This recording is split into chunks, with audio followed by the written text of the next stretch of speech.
As many of you may have noticed, a couple of weeks ago there was an odd coincidence, maybe an alignment of stars or something like that, in the United States and the United Kingdom in terms of the use of executive power.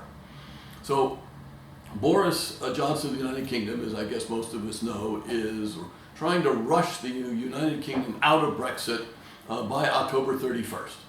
And in order to do this, he wanted to prevent, apparently, Parliament from discussing and passing and turning against him, if you will, blocking his plans. Even though he's Prime Minister, it's so controversial that he may not be able to win votes in the House of Commons.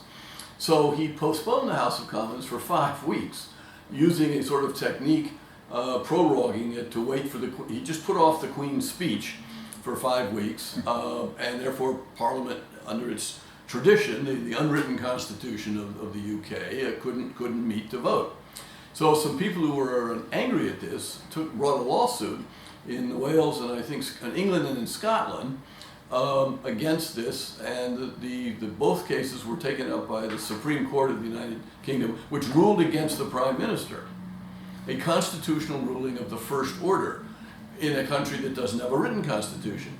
So they had to go back to premises and understandings of constitutional practice going back centuries.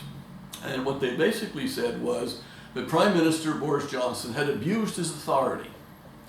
And this is a concept that goes back actually to John Locke's second treatise on government of 1689, based on ideas of the Puritan Revolution, 1640, 1650, 1660 actually, which went back to ideas about John Calvin, a Protestant thinker. And at the same time, or I think Tuesday, because the English opinion came down on Monday, and Tuesday the Democrats in the American House of Representatives initiated impeachment proceedings against our president, Donald Trump. So we have something in the Anglo-American sphere of constitutional democracy, but it does bear on these principles of the Co-Roundtable for ethics in government. And the point I'd like to make is that what impeachment in America does, and the ruling of the court in the London, is to circumscribe the use of power by an individual, a person who has discretion. And isn't that really the essence of ethics? When you and I have power to make decisions, and we can do something which impacts other people, and ethics sort of says you ought to think, before you jump. What are the consequences of this? What is right for you to do? What is wrong for you to do? When can you really stand up for your own self-interest? And when should you give priority to the interests or concerns of 1, 2, 3, 4, 5, 6, 1,000 other people? And I'd say ethics is really directly related to the use of power in various ways. So ethics needs to come into our politics, our governance, and things like that.